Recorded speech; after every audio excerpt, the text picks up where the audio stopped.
A tank contains 600 liters of water with sucrose concentration of 0.2 kg per liter. We begin adding water with a sucrose concentration of 0.1 kg per liter at the rate of 40 liters per minute. The water mixes instantaneously and exits the bottom of the tank at the rate of 20 liters per minute. Let y of t be the quantity of sucrose in the tank at time t minutes. Set up the differential equation for y of t and solve it. We first observe that this is the mixing problem, but the rate in is 40 liters per minute and the rate out is 20 liters per minute. And so the rate as with the water enters is not the same as the rate as with the water exists. Some summary. We know that the inflow rate is 40 liters per minute. The outflow rate is 20 liters per minute. The sucrose concentration coming in at the rate of 0.2 kg per liter and coming out at the rate of y of t over the volume v of t.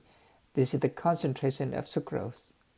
Where v is a function of t, initially the volume in the tank is 600 liters, but the rate in is 40 and the rate out is 20. And so every minute the volume increases by 20 liters. And so the volume as a function of t is 600 plus 20t. It is a function of time. With the initial volume of 600 and the rate increases by 20 liters per minute. Since y is a function of t, we want to find the rate in terms of y and t, kilogram per minute. So the rate in is 0.1 kilogram per liter times 40 liters per minute, and that is 4 kilogram per minute. And the rate out is the concentration, which is y over 600 plus 20t times 20 liters per minute, and that is 20y over 600 plus 20t, where y is a function of t. We simplify this to get y over 30 plus t. And so the rate at which the quantity of sucrose change over time, dy over dt, is the rate in minus the rate out. Also, when time is 0, initially, the concentration of sucrose is 0.2 kg per liters, but initially, there are 600 liters of water. So initially, there are 120 kilograms of sucrose. But this equation is the first order linear differential equation along with the initial condition. We should be able to solve it. This is of the form y prime plus pxy equals q of x, where p of x is 1 over 30 plus x. And so we're going to find the integrating factor. The integrating factor is e to the integral of p of x, but p of t in this case is 1 over 30 plus t. This integral is e to the ln of 30 plus t, which is simply 30 plus t.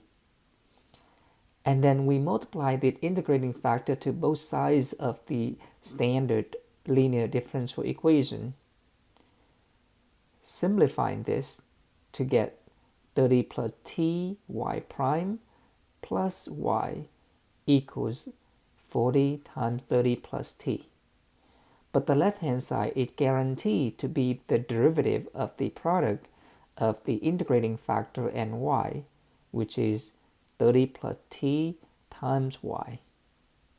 But since the derivative of 30 plus t times y is 4 times 30 plus t, it must be true that 30 plus t times y equals the integral of 4 times 30 plus t dt. Evaluate the integral on the right hand side. We have 2 times 30 plus t squared plus c. Isolate y. Y is 2 times 30 plus t squared plus c over 30 plus t. We simplify to 2 times the quantity 30 plus t plus c over 30 plus t. But when t is 0, y is 120. So we plug t equals 0 and y equals 120 into the general solution we just found. And we see that c is 1800.